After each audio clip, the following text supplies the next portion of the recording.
saying it's progressively just going to continue to heat up until it gets to 400 degrees. It just starts melting you. Shall we just do a consumer advice on heated seats in various cars? Well, you can, mate. It's a bit boring, aren't we?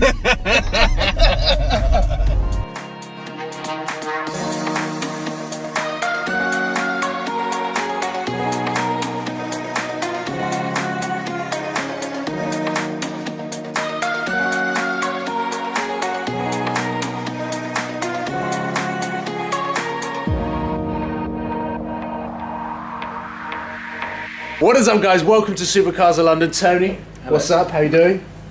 You well? Good, I'm very good. How are you? Ferrari's looking good here. We're down at Gravelwood Cars because today we're going to be introducing a new YouTube series that is providing very sensible, emphasis on the word sensible, consumer advice about buying cars. One thing that I've noticed is my M3 is still here. Yeah. What's happened?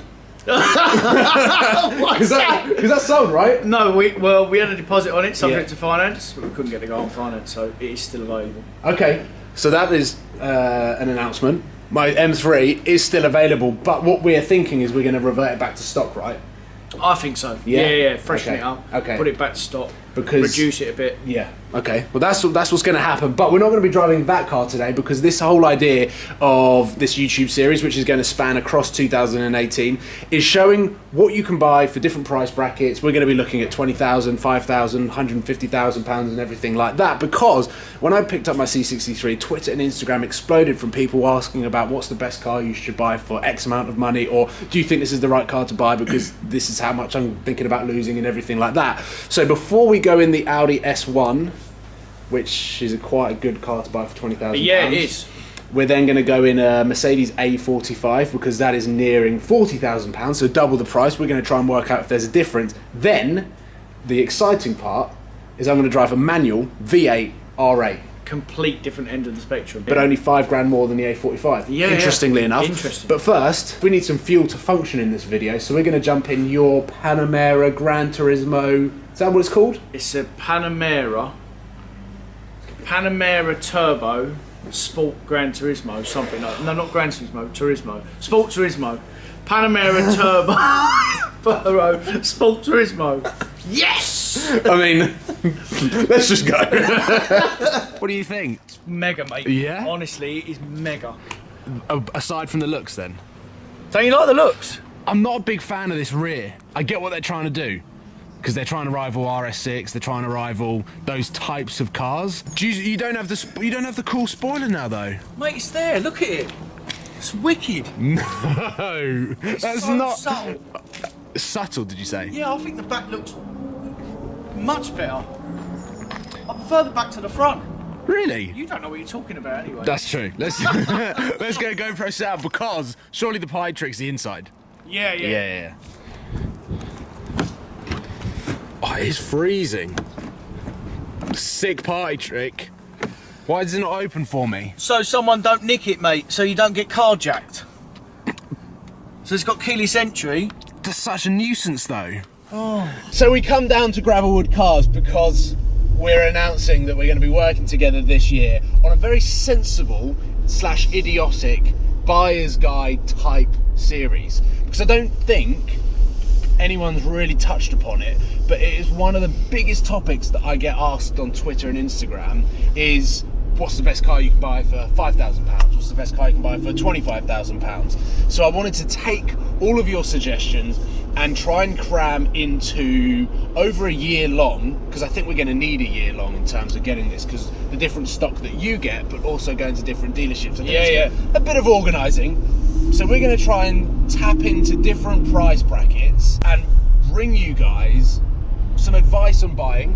This game's going a bit fast. Mercedes drivers, isn't it? It's all the same. That's so busy. It's a Dean, red one. Is it? Parking sensors going off. Oh dear. All kicking off. Sorry, Dean. Sorry, Dean. How much is this car? It's around 150 grand. Ish. So we're trying to do some sort of sensible buying advice, and we're in a Porsche estate that costs 150 grand. I think this is sensible. Would you have this or a 2-year-old Rolls-Royce Wraith? Because they're both 150 grand. For practicality, this. But if I'm going to show off the roller, Yeah, so you'd have the roller. I think they've created a new segment for this car because it's better than an RS6 or an E63 estate because it's got a big support. But it's not as flamboyant as a Lusso.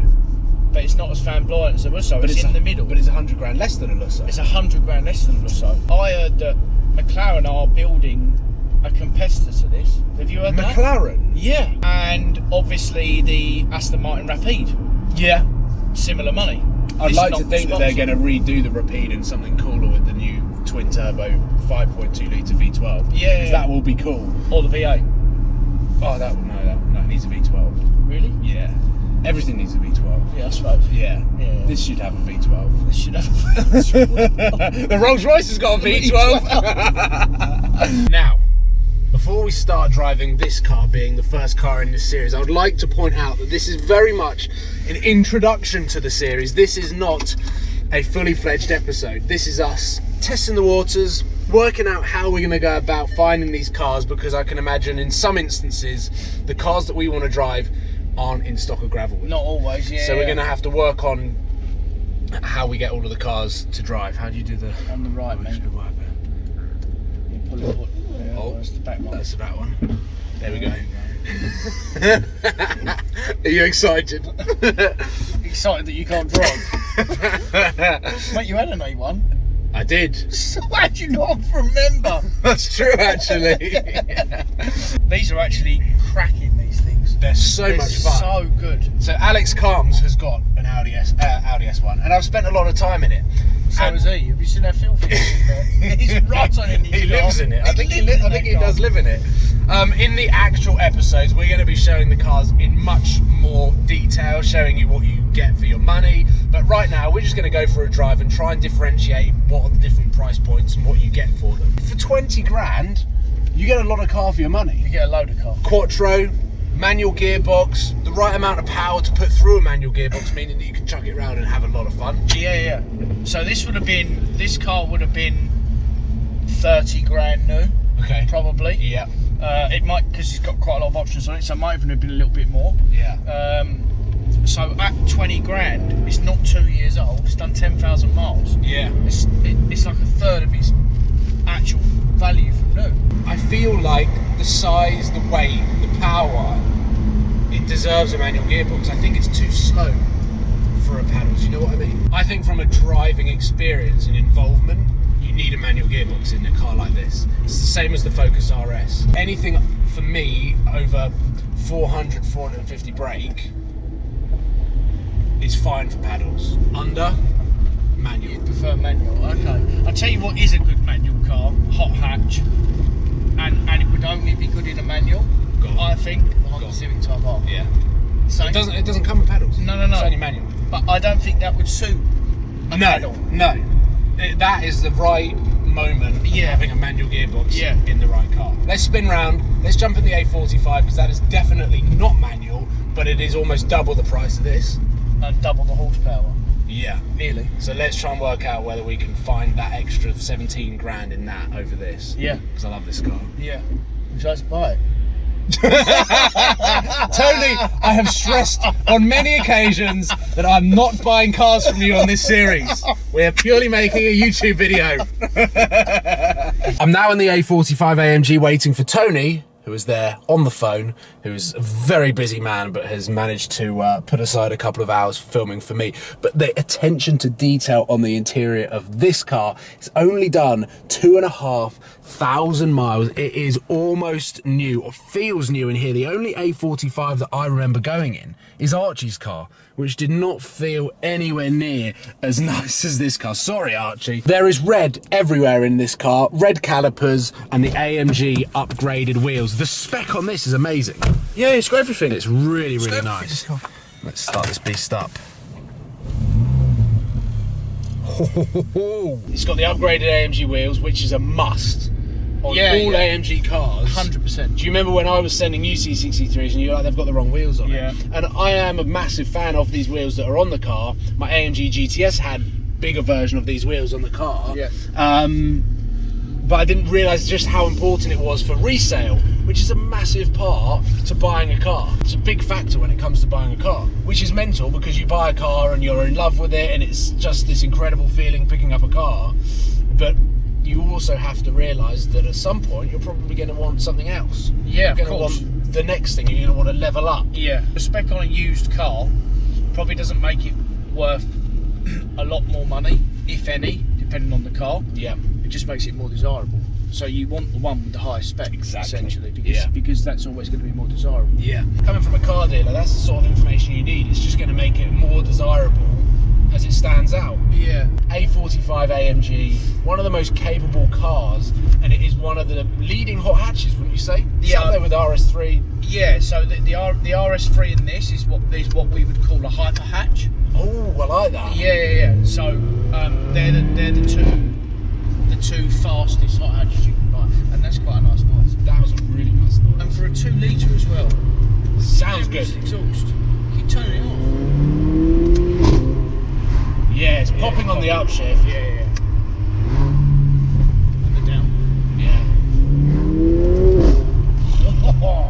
Whilst this at £37,000, you've got all of the modern technologies. With this being one of the highest spec A45s that you can get, this has got every box ticked. So everything that you want, whether it's nav, heated seats, sports exhaust, we've got Apple CarPlay, pan roof, cameras, upgraded sound system, Harman Kardon. Yeah. It's got upgraded. That's important. Harman Kardon. It's just kit. incredible. It's got everything that you need. But being £37,000, this comes quite close to another car that you've got in stock, which is a completely different car.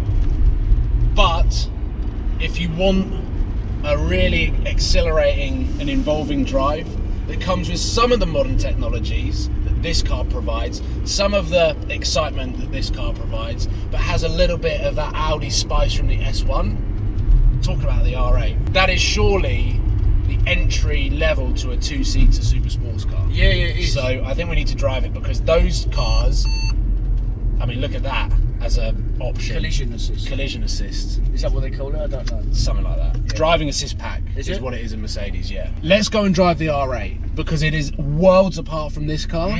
But if you were to go to a dealer and see, like, let's use the Gravelwood for example, £42,000, might be able to beat you up a little bit on the price, get it down to 40. I don't know. Easy. You don't understand how excited I am now. The finale brings us to this, arguably the best value for money car you can buy, you reckon? A value for money supercar, at least.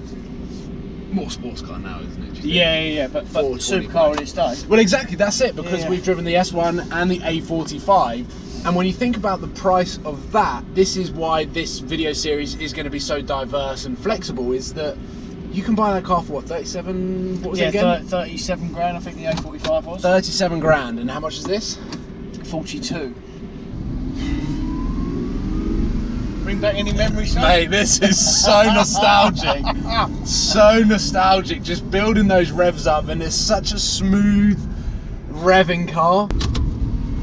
That sound is just like, this is mad. It's like proper involvement. This gearbox gives you like proper involvement. Yeah. And that V8 engine in the back, bulletproof. Yeah. It is so good. Well, there is an R8 at SB Race Engineering that has done 110,000 miles. Yeah, it wouldn't surprise me. Yeah. So this car is £42,000. Yeah. If you go on Auto Trader now, the amount that you can buy for that price is mind-blowing. First, mate. Yeah. You can pull away in third. That's my advice. Not to do. That's not his advice. Don't listen to him. There's reverse. How good am I, Emmanuel? And you want to learn to drift? You got to learn to change gear first.